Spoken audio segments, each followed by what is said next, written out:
I chose this nigun because it really reminds me of springtime and blossom and gentle moments of trees blooming, which it's not quite doing here, and I suspect not quite in other places as well. So please join me if you'd like to in this beautiful nigun.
Thank you, Cantor Blumenfeld, for such a lovely opening to our program. I'm Saray Crane, Executive Director of MERCAZ USA, and it's my pleasure to welcome all of you to this Tu BiShevat event, a joint program of MERCAZ USA, MERCAZ Canada, MERCAZ UK, and the Cantors Assembly. We're delighted to be hosting this international celebration of Tu BiShevat with participants from the US, Canada, the UK, Aruba, Israel, and the Czech Republic. As we begin, it's important for us to acknowledge that today is International Holocaust Remembrance Day. It seems appropriate to remember the victims of the Holocaust as we celebrate the new life and the continuity of the Jewish people now living in and enjoying the fruits of our homeland. Tu BiShevat actually begins this evening for us in North America and has already arrived for our participants from the UK, Canada, and Israel. The Jewish calendar has 4 New Years: the 1st of Nisan for kings and festivals, the 1st of Elul for the tithing of animals, the 1st of Tishrei, Rosh Hashanah, and Tu B'Shvat, the New Year of the trees. Tu B'Shvat is a Zionist Chag, a Zionist holiday occurring as the trees and flowers in the land of Israel begin to show signs of new life, while we in the diaspora are deep into winter. We've provided you with a text that will enable you to conduct your own Tu B'Shvat Seder with your family and friends on Zoom, of course, during the pandemic, or tomorrow or in future years. Today, we will focus on the highlights: the 4 cups of wine, the 3 different kinds of fruit, and songs celebrating the fruits of the land, and some words of Torah from Rabbi Jonathan Wittenberg from London and Emily Levy Shochat from Israel, our representative on the Keren Kayemet L'Yisrael board. So let us begin with the first cup of white wine, or grape juice if you prefer, symbolizing that winter is passing, or for the snow that is yet to fall in the diaspora, and the potential of spring. We'll recite the bracha together, followed by the Shehechianu. So please join me. Baruch atah Adonai, Eloheinu melech ha'olam, borei peri hagafen. And now the Shehechianu. Baruch atah Adonai, Eloheinu melech ha'olam, Shehechianu v'kiyamanu v'higianu lazman hazeh.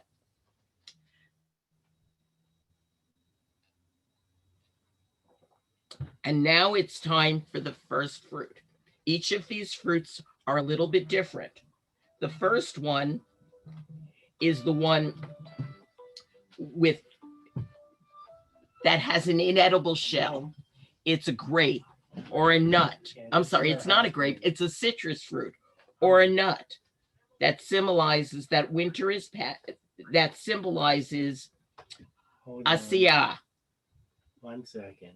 We eat the fruit and discard the shell, as we hope to be able to look past the difficulties in our lives and welcome all the good things. So let us recite that bracha together. Baruch atah Adonai, Eloheinu melech ha'olam, borei peri ha'etz. Emily?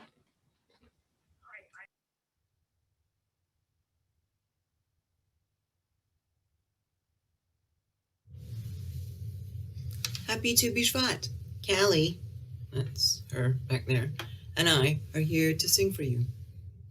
And when you come into the land and have first planted all manner of trees, then shall the trees yield each of its fruit, and the land shall yield its harvest.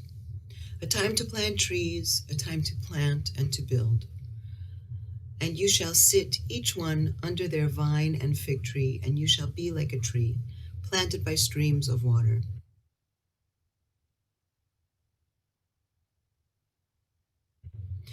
And you shall rebuild the old wastes and raise up the former desolations, and you shall live upon your land in security forevermore. Ki Tava'u El Haaretz is a Yemeni folk tune that draws on texts from all parts of the Tanakh. It's a song of hope and renewal that looks toward a future that yields a bountiful reward of peace, contentment, and security.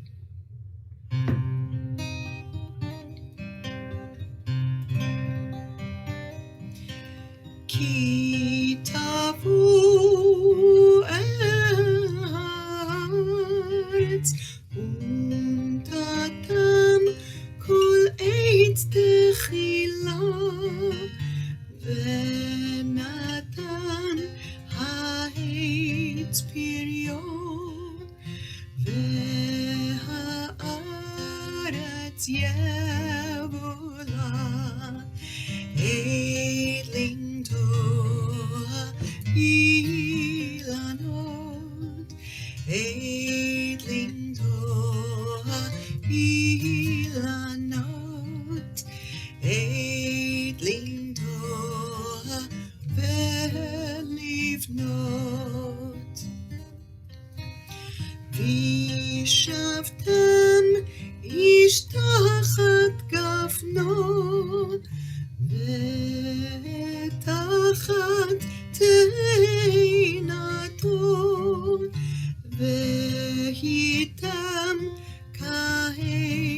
שתול על פלגי מים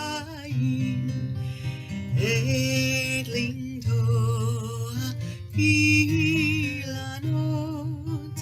עדלים אילנות עדלים ולבנות ובניתם חרבות עולם שוממות תקוממו ויחיתם על אדמתכם לבטח ולעולם עדלים אילנות עדלים אילנות עדלים ולבנות.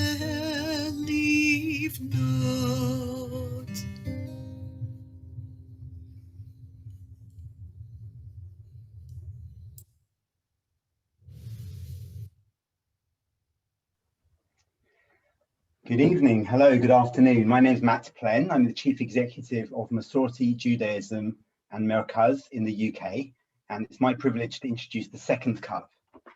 So as we can see, the second cup of wine is mostly white with a little red mixed in, and it's hard to believe in the UK and in North America at the moment, but it represents the potential turning towards promise as spring shows us signs of the summer bounty to come. I can currently hear the rain drumming on my head. But I know that in Israel, that's certainly the case. And I'd like to introduce this cup of wine with one of my favorite texts from Shir HaShirim, the Song of Songs, which reads as follows. Ki hine astav avar, hageshem chalaf halach lo, hanitzanim niru ba'aretz, et hazamir higia, v'kol hator mishma ba'artzenu, hate'ina chanta pagea, v'hagfanim smedar natnu reach, Kumi lechilach rayati yafati ulechilach. For though the winter is past, the rain is over and gone, the flowers appear on the earth, the time of singing is come, and the voice of the turtle is heard in our land. The fig tree puts forth her green figs, and the vines in blossom give forth their fragrance. Arise, my love, my fair one, and come away. And we'll now raise our cups of wine and recite the blessing over the wine. Baruch Ata Adonai Eloheinu Melech HaOlam Borei Pri Hagafen. L'chaim. We're now going to taste fruit from the second category. So these fruits are soft on the outside with a hard pit, and I had to run around my house before the Seder looking for such a fruit in the middle of winter in the UK, and in the end I found an olive, which I hope everyone can see. It's a real olive. There's no pit in it anymore, but there used to be one, which also has the benefit of being one of the 7 species. And these kinds of pits symbolize the Kabbalistic world of Yitzirah, formation or creation. They symbolize the life-sustaining power that emanates from the earth as a reminder of the spiritual and emotional strength that is within each of us. So we're going to hold up our fruit, and I hope everyone has a piece of fruit to hand, and we're going to say the bracha together. Baruch Ata Adonai Eloheinu Melech HaOlam Borei Pri Ha'etz. And as I try not to speak with my mouth full, which I was always taught, I've swallowed my olive, and there's one last reading that I'd like to one last text I'd like to read out.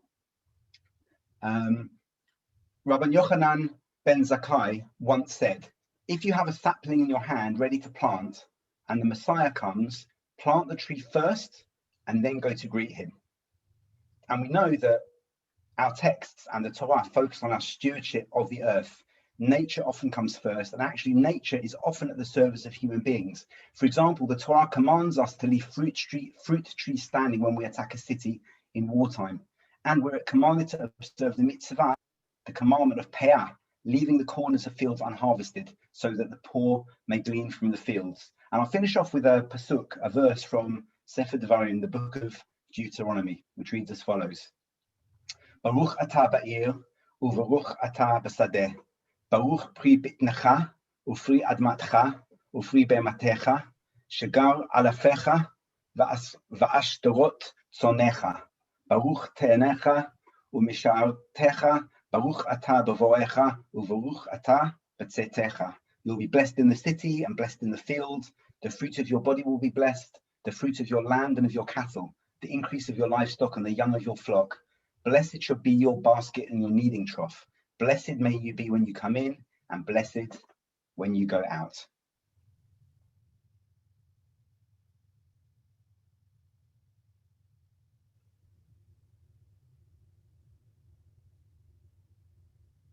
Cantor Rosenfeld, are you on the call?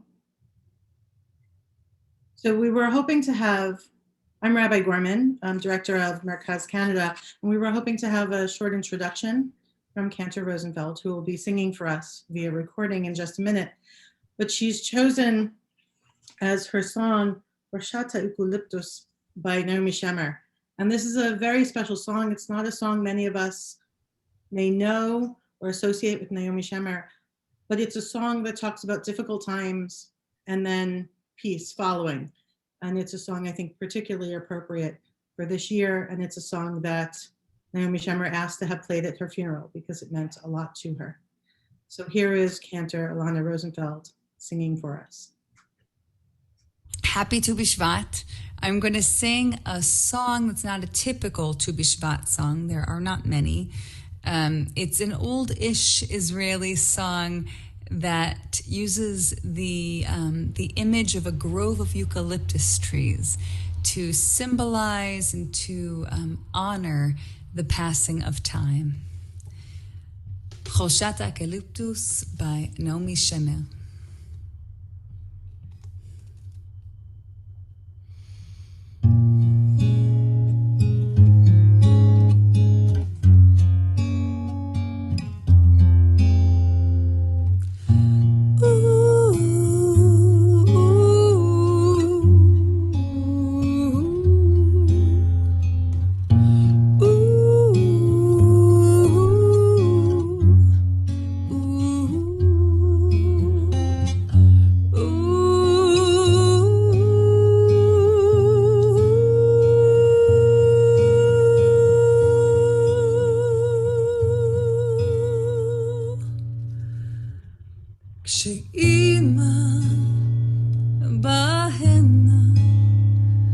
יפה וצעירה, אז אבא על גבעה בנה לה בית. חלפו האביבים, חצי מאה עוברה, וטלטלים הפכו שיבה בינתיים. אבל חוף ירדן כמו מאומה לא קרה, אותה הדומיה וגם אותה התפאורה.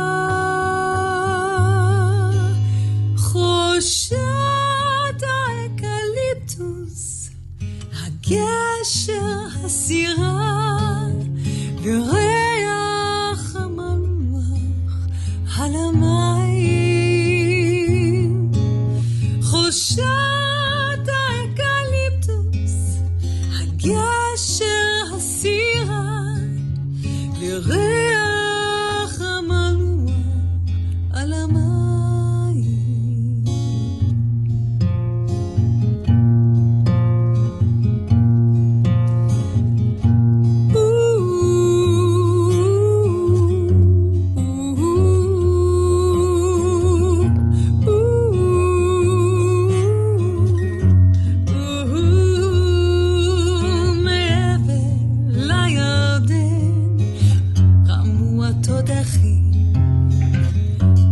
שלום חזר בסוף הקיץ,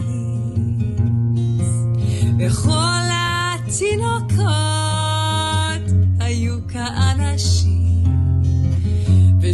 ועל הגבעה הקימו בית, אבל על חוף ירדן כמו מאומה לא קרה, אותה אדומיה וגם אותה תפאורה, חושת האקליפטוס, הגשר הסירה, וריח המלוח על המים, חושת האקליפטוס, הגשר הסירה, וריח המלוח על המים.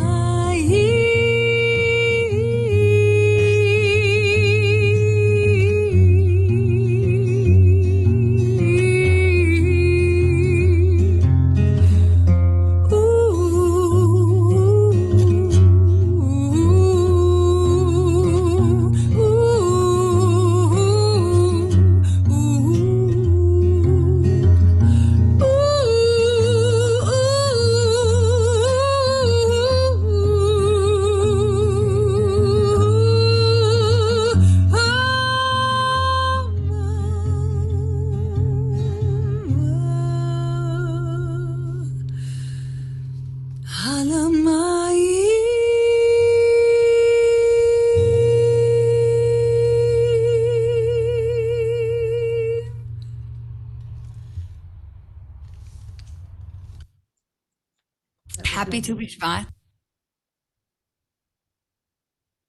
As I mentioned earlier, I'm Rabbi Jennifer Gorman, Executive Director of MERCAZ Canada and Canadian Foundation for Masorti Judaism. I'm so glad that all of you have joined us today. As holidays go, Tu B'Shvat does not actually have a lot to recommend it. Aside from not reciting Tachanun, which many congregations omit anyway, there are no liturgical changes, there's no required ritual. But it's exactly in this lack of ritual that we find value in it as a modern holiday. The early Zionists gave new meaning to Tu B'Shvat, embracing Ben Gurion's dream, even before Ben Gurion did, of making the desert bloom. Rabbi Ze'ev Yavetz, founder of the religious Zionist movement, took his students to plant trees in an agricultural community in Zichron Yaakov, a practice later adopted by Keren Kayemet L'Yisrael and the modern state of Israel. For the diaspora community, Tu B'Shvat is a time to connect to the modern state through Israeli wine and fruit, and others my age and older will remember long strips of dried boxer of carob sent from Israel for us to gnaw on during Tu B'Shvat Starim in Hebrew school. With greater attention to nature over time, environmentalists connected to this agricultural holiday and to their own causes, giving the holiday a new and modern life. I was raised by a gardener. My father, who loved planting and growing and harvesting, always stressed to me the importance that so many seeds had to go through a winter, a cold period of dormancy, a pregnancy in the world, if you will. And as I look out at the snow that is certainly here today in Toronto, and I think about Israel, I think about the potential that this third cup symbolizes, potential that is on the cusp of bursting into reality. We build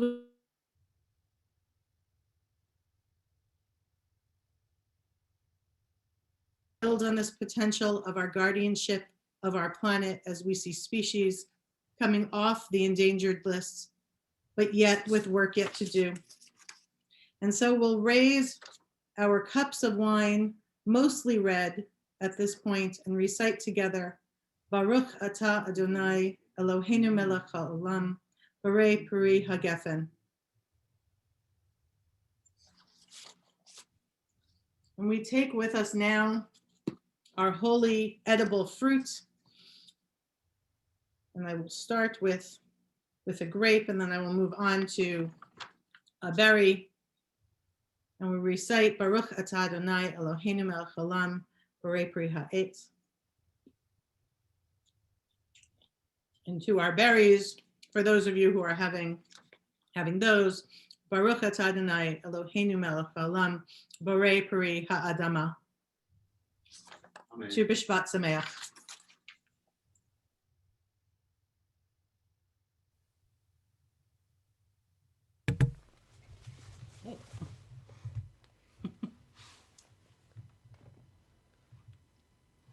Hi, everybody.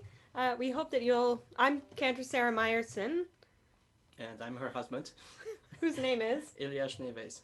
We're joining you from Kane Street Synagogue in Brooklyn, New York, and we hope that you'll sing along with us the setting of Tzedi Katamar that I wrote. It's part of my Shabbat service.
Chag Sameach. Chag Sameach. Hi, I'm Cantor. Oh. Do it again.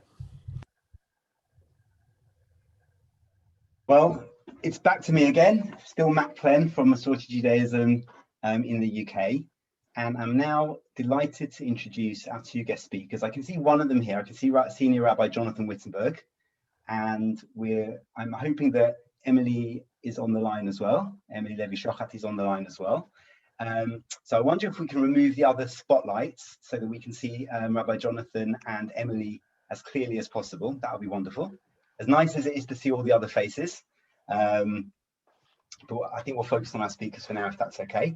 So I'm going to, Rabbi Jonathan is the senior rabbi of Masorti Judaism in the UK, and we're really grateful that you've agreed to speak with us here tonight, Jonathan, especially because of all your deep involvement in environmental issues. And you're going to talk more about that in a second. And Emily, it's wonderful to see you too, and we work closely together. Emily, among many other responsibilities and roles that I won't list at length, is the Masorti movement's representative to the Keren Kayemet L'Israel, the Jewish National Fund, and is involved in extremely important political work for the movement. And the way I'd like to structure our discussion is that I'm going to start by asking Rabbi Jonathan to talk a little bit, and I have a few questions for you, Jonathan, and that's going to take up about half our time, and then we'll come to you, Emily, and we'll have some time to think about your work and the importance of our involvement with Keren Kayemet. So if it's okay, that's how I'd like to order the proceedings. So I think we'll turn first of all to you, Jonathan, Rabbi Jonathan, that's okay. And really the first obvious question on Tu B'Shvat, which has really become in recent years the festival of the environment, is why, as a rabbi, do you care so much about the environment? First of all, I feel very, very moved to be participating in this event. It's just to listen to the music and the Torah from around the world and the presence of so many people. I'm very, very touched by it, especially as I've just come, that's why I'm wearing a suit, from a Holocaust memorial event, and this sense of being between commemorating the destructive and celebrating the creative is where our world feels to be today. But I'm wearing a suit, but just to prove I'm a keen gardener, these are my gardening trousers to prove my credentials. I actually have grown up loving the soil. And this is a beech tree, which there's now such a thing as secret, surreptitious, illegal planting. You might find it in your back garden tomorrow morning. It grows about 100 feet tall, Matt. But I have always loved. I look forward to it. Thank you. I've always loved to get my hands dirty with involvement in nature. It's represented the Eitz HaChaim, the tree of life as Torah, and the tree of life as an actual tree, have always spoken to me. And there's an ancient midrash that earlier on, trees spoke to people and all nature communicated. This may not be in either the English language or even Lashon HaKodesh, but there is this sense that we're all connected by the presence of one God in all things, as the mystics believe. And it speaks to one, and it speaks to me. Great, thank you. And I wonder if you have something you could specifically teach us. What does the tradition have to say to us about our obligations to the environment? So there's a very significant Jewish teaching, and I'm really glad that that's being amplified both in Israel and in America particularly. But it begins with the environmentalists' favorite text, both Jews and actually Christians, is from the second chapter of Breshit. Vayikach Adonai Elohim et Adam vayanicheu began eden le'ovda u'leshomra. God took the human being and placed the human being in the Garden of Eden, which stands as a kind of metaphor for the whole world, le'ovda, to work it, and u'leshomra, to keep it. Now, Ellen Davis, who's a scholar at Duke University, actually a non-Jewish Hebraist, devoted to the environment, analyzes these two very familiar Hebrew words, avodah and leshomra. And she notes that the most frequent usage of la'avod is actually in the domain of the sacred. Avodah is what happens in the temple. Avodah is what the sons of Gershon, Kehat, and Merari do when they carry the tabernacle in the wilderness. It's how we take with us and respond to the sacred. And in the Sifrei on Devarim, to serve God with all your heart, is the rabbinic understanding that this refers to prayer. So she suggests that to translate le'ovda as simply to work the land is wrong. It's to work the land with reverence, to treat it with a deep respect, not to worship it, but to understand that it is sacred and that what it gives us are real gifts that must be honored.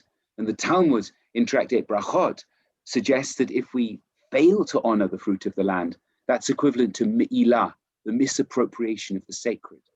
So this is something our whole way of life, which has been so, so focused on, for many of us, on taking for granted, has actually been challenged by COVID to understand the world as sacred and as gift.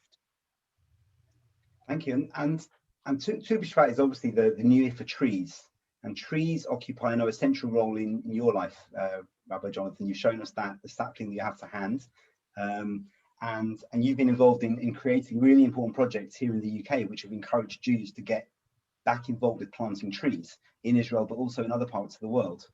And I wonder if you could share some reflections on the importance of trees, specifically in Judaism. So there was a teaching I came across only this year, I didn't know it before, about the trees in the Garden of Eden, staying with the Garden of Eden. And by the way, the jtree.global is operating both in the UK and in the US, and we're looking for, we want to spread that more widely. Interestingly enough, in one of the organizations we support in the UK is planting in Uganda, which also obviously is important to us Jewishly. But the tree of knowledge and the tree of knowledge of good and evil and the tree of life, Eitz Hadat Tov V'Ra, Eitz HaChaim, we normally think of them as two trees, but the text actually suggests that they may be one and the same tree. And this is how the Kabbalah understands them. And Gershon Sholem points to this. And he says that the original sin in the Garden of Eden is the separation of the tree of knowledge from the tree of life. And then knowledge becomes its own thing. Let's think of it in the popular saying, knowledge is power. And instead of our knowledge and skill being used to nurture the tree of life, i.e. nature, it becomes used to exploit it instead. And this is the understanding of where sin begins, when knowledge and the nurturing of life become separated. In European thought, this has been likened to the philosophy of Francis Bacon, and thenceforward in the early Enlightenment, that we look upon knowledge as control and not as sharing. And we need to restore our understanding of knowledge as something sacred, which is there for Eitz HaChaim ila machazikim ba, that knowledge is the way in which we are nourished by the tree of life. That's fascinating. I have one more question, actually, because we're shortly going to go to Emily and talk about maybe more practical matters. But just to segue into that, I have one last question for you, Rabbi Jonathan, which is, if you were to recommend one practical action that we could take as Jews today in the service of the environment, what would you suggest that we do? The problem is one. But while we're on trees, one wants to leave a world as beautiful as we found it when we were born, for our children, our children's children. Commit to planting a tree a month through a reliable, ethical, environmentally sound organization. Do some of them in Israel, some of them in the global south, and some of them in the countries we live in. Wonderful, thank you so much. And we're now going to go to Emily, because I think on that, on the idea of planting trees is really relevant here, because for those of us who are involved with Kkl, the Kkl Kayemet, we know lots more about its work than this, and you'll share with us in a moment, Emily. But for most people, KKL is all about planting trees in Israel, and probably most of us at one point in our lives, we gave money like that, or we were driven to some place in Israel on a bus, taken off, given a tree, a hole, we put it in before getting back on the bus. And KKL are known for reforesting Israel. That's probably the most famous thing. And obviously Tu B'Shvat has become the festival of tree planting, which it never was prior to Zionism. And I think what would be really fascinating, Emily, is if you could talk to us a little bit about why KKL is important today. What are some of the issues or the dilemmas perhaps surrounding its work?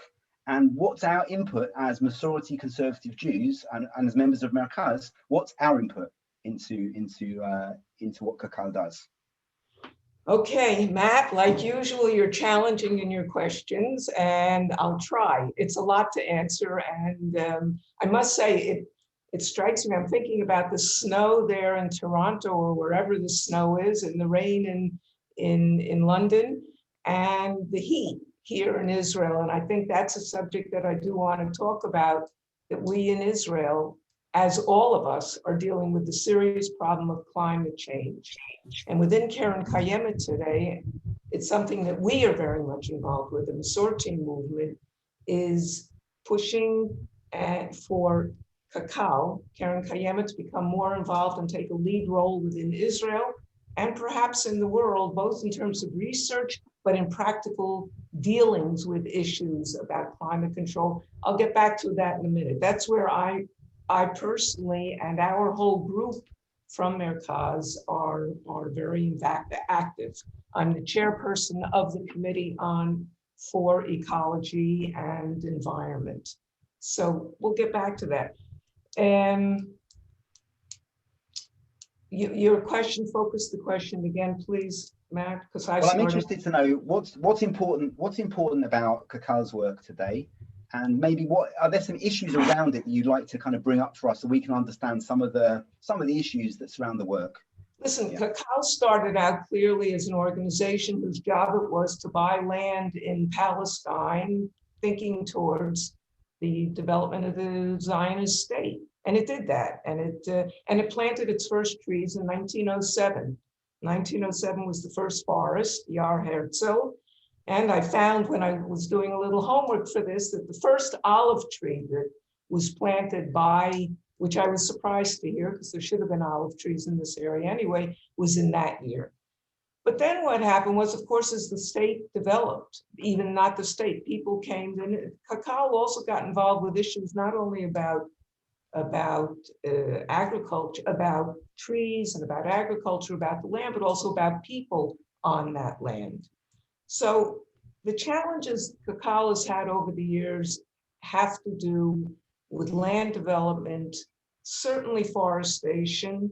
Every year, 1 million new little plants are developed in Kkl nurseries and then are planted around the country in all kinds of places, also in our forests, but also in communities throughout the country. Anybody who wants can come and get trees and plant them. Other issues came up along the way, the issues of water. And here, Rabbi Jonathan and I had a brief conversation. I mean, you're better versed in these things than I am, Rabbi Jonathan, and it would be terrific if you could be involved with us somehow, also as a person and as a Masorti rabbi, because we in Masorti are very much leading this issue within Kkl, the concern for what you called environmentally ethical and moral environmental behavior. And that's something of extreme importance to us, and we are the leading voice in that right now. In fact, the reform movement is working with us, but we're taking the lead on it, and that's important. There's issues of water and how water is being polluted. We have issues of, in the forests, animals walk through the forest. There are farmers on the land. They bring their cattle through. Or even if they're not deliberately, the cattle kind of walk there. Well, then you have a problem with the land becoming dirty. When the land becomes dirty, in some ways, we've done research. We have a research department at Kkl that deals with issues related to land, trees, forestation, water usage. Some of that, what the cows leave by, is actually good for the land because it regenerates it. It nourishes it. However, there's another problem that comes up. If there's a water source in that same forest, and many of the forests have lovely springs, lovely rivers running through, all of which are developed and maintained by Kkl, then sometimes the waters get polluted. Then how do we deal with that? So there's ongoing, as is the nature of nature, there's always something new and different happening. Beyond that, Kkl is certainly involved with many other things, and here I'll get back to your question, Matt. Kkl, from its very beginning, was the idea of bringing Zion, connecting the diaspora and Palestine, Israel, the state of Israel, and that continues till today. Much of what Kkl does say, there's a large education division, and a lot of money and a lot of resources go into working with youth worldwide, all Zionist, international Zionist youth movements, including ours, and Noam Olami, the international Noam movement, Marom, which is our post-college age, and others have programs. They get money. Part of what we're able to do by sitting around the table, and I am one of 3 representatives of Masorti, sitting around the table of the Keren Kayemet Board of Directors, and we are the body that makes the policy and ultimately the decisions and the budget decisions. There's a lot of money in Kkl. Kkl owns 13% of the land of the state of Israel, 13%. That land it uses for development of forests and the natural resources. And in some cases, it's doing certain developments that have to do with housing and other things. And there are various opinions about that. Should Kkl be doing that? It's an issue. And we're involved in it. We're involved in those issues. We sit on the committees that deal with those issues as well. So by virtue of our sitting in Kkl, and I'll maybe end up with this, we have an opportunity to influence the budgets of Kkl. And we have been able for many years, and we continue to do it. We're trying to increase it, although the overall budgets have been cut back altogether, to get as much money as possible for our Zerem, our movement. And the reform movement. There's the reform movement and our movement and an Orthodox movement. We, unlike many of the bodies that sit around the table at Kkl, we're not Israeli political parties. We're international Zionist organizations. And we get a certain amount of money based on our size. And that's why it's so, so important that Masorti Jews worldwide vote at the time of the World Zionist Congress. Those votes is what gets us around the table. Fortunately, we got enough votes to have 3 of us. If we had more votes, we'd have 5 or 6 of us, which would give us greater power. Wonderful. With the money we've gotten, and Matt, I know last sentence, I think. Last sentence. Among the things we've been able to help fund in the last few years and will continue, all the rabbinical schools, all the Masorti rabbinical schools worldwide, we've been able to help get them money. The Hanaton a pre-army training center, the international youth movements, as I mentioned, the conservative yeshiva in Jerusalem, which perhaps some of you have attended. You've had taken yours. Now, we're not the main funders, but we're able to get money. And in the process of increasing that.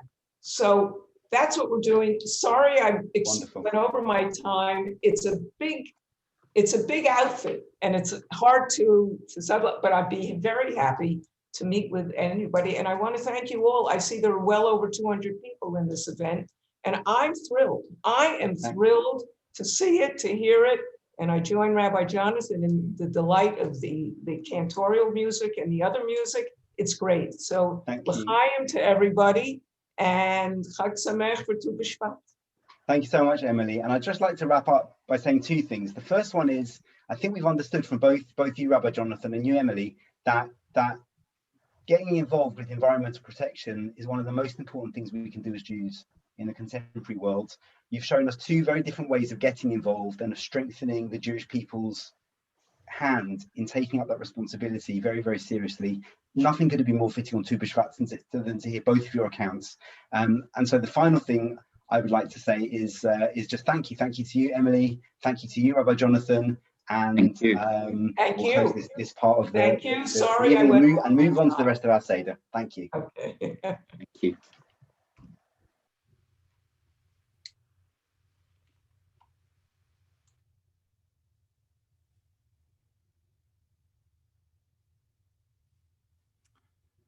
Hello, I guess I'm just going to jump in.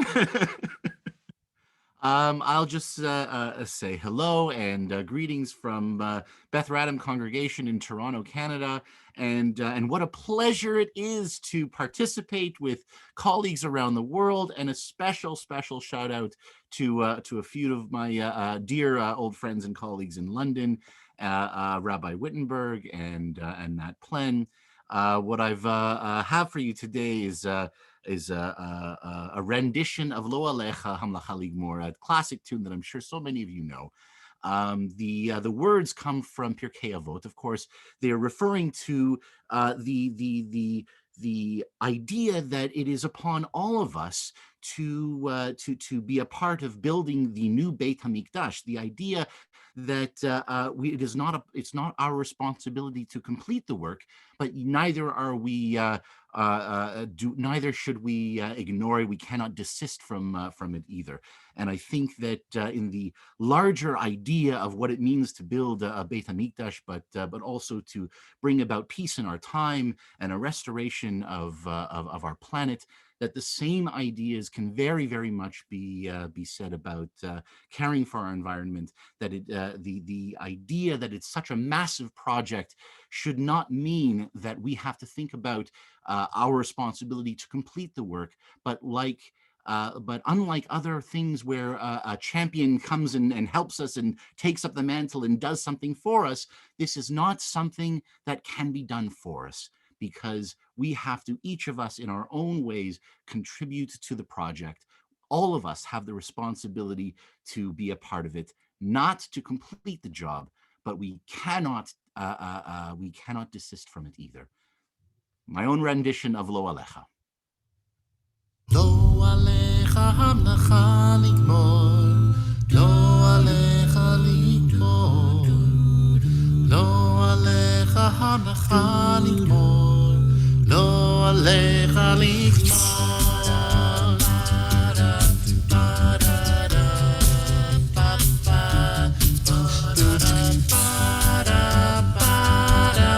Ba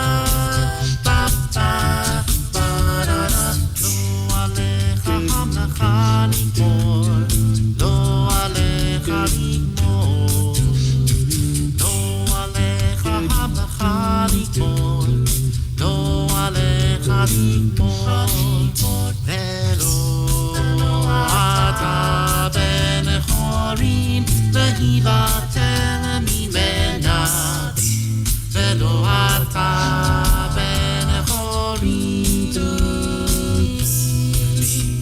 ולא אתה בן חורין להיבטל ממנה, ולא אתה בן חורין, שייבנה בית המקדש, שייבנה,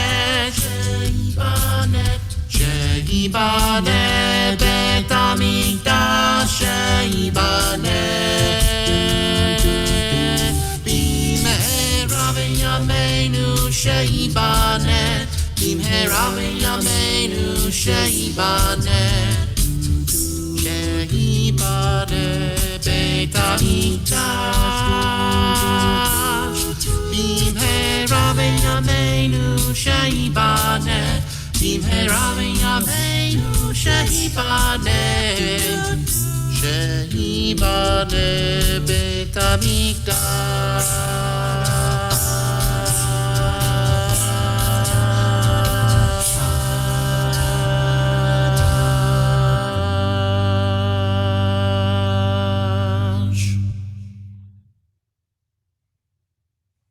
Thanks everyone so much. And yes, to those who are asking, it will be on YouTube.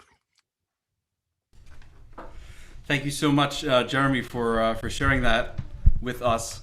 I'm here to, my name is Cantor Ethan Levin Goldberg, and myself and my spouse, Rabbi Cantor Shoshi Levin Goldberg, are here to bring us up, close this out with the last cup. So if you'll join me.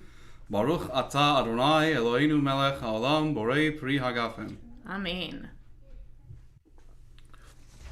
The holiday of Tu BiShevat can be especially jarring for diaspora Jews. Unlike other Jewish holidays that are similar in kind, if not in degree, in Israel and in the diaspora, Tu BiShevat can seem preposterous to the many of us who do not live in Mediterranean climates. Here in the northeastern United States, the almond tree is not blooming, the sun is not shining, and the days remain short and cold. It seems like the worst time to focus on trees, nature, and renewal. For us, Tu BiShevat highlights the distance between our homeland and our own surroundings. Naomi Shemer's classic song Sheleg al Iri, meaning snow on my city, is written from this place. Based on her childhood memory of a short winter sojourn in Vilna at her aunt's home, the song speaks of how dates, oranges, and carob from the land of Israel hold her longings for that land, while she is far away in a distant, snowy city. The song concludes, Sheleg al Iri, Sheleg al Panai, Uvetoch hapri kol ga'aguai. Snow on my city, snow on my face, and within the fruit are all my longings. We hope our performance of Sheleg al Iri leads you to reflect on your own relationship to our homeland and what foods, flavors, sounds, or memories contain your longings.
Sahara.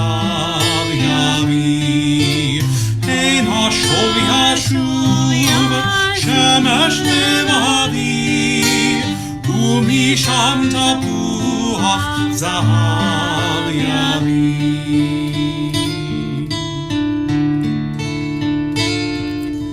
שלג על עירי נח כמו טלית, מארצות החום נהבי טלית.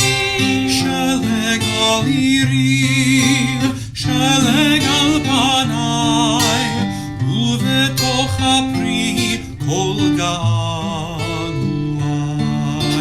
שלג על עירי, שלג על פניי, ובתוך הפרי כל געגועי.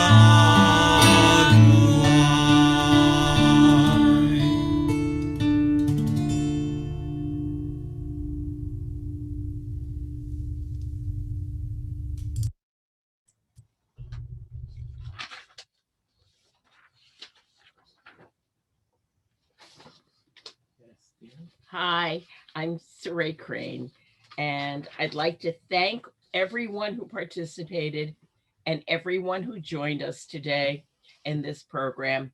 And we're going to have more programs. We're scheduled for MERCAZ Reads Israel. Our next book is All the Rivers by Dorit Rubinyan, and you'll be getting information about that. And we're going to have a Purim party on Shushan Purim on Saturday night, February 27th, and we invite all of you to join us. If you participate in this program, you'll be on our mailing list, and we hope that you will join us in many more programs to come. It was indeed our pleasure to be working with MERCAZ Canada, MERCAZ UK, the Cantors Assembly, and with all of our partners. We thank you for joining us, and we wish you a Chag Sameach, and hope that you will continue to celebrate Tu B'Shvat for the next day. Thank you very much for joining us. Please come again. Shalom. Shalom.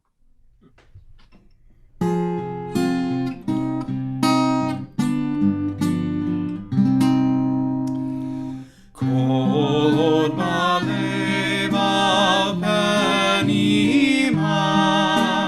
נפש יהודי הומייה, ולפתי מזרח קדימה, עין לציון צופיה.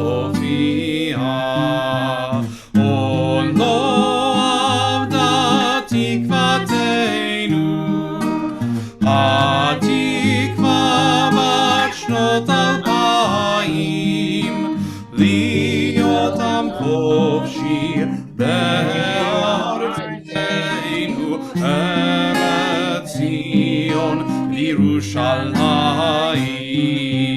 להיות עם חופשי בארצנו,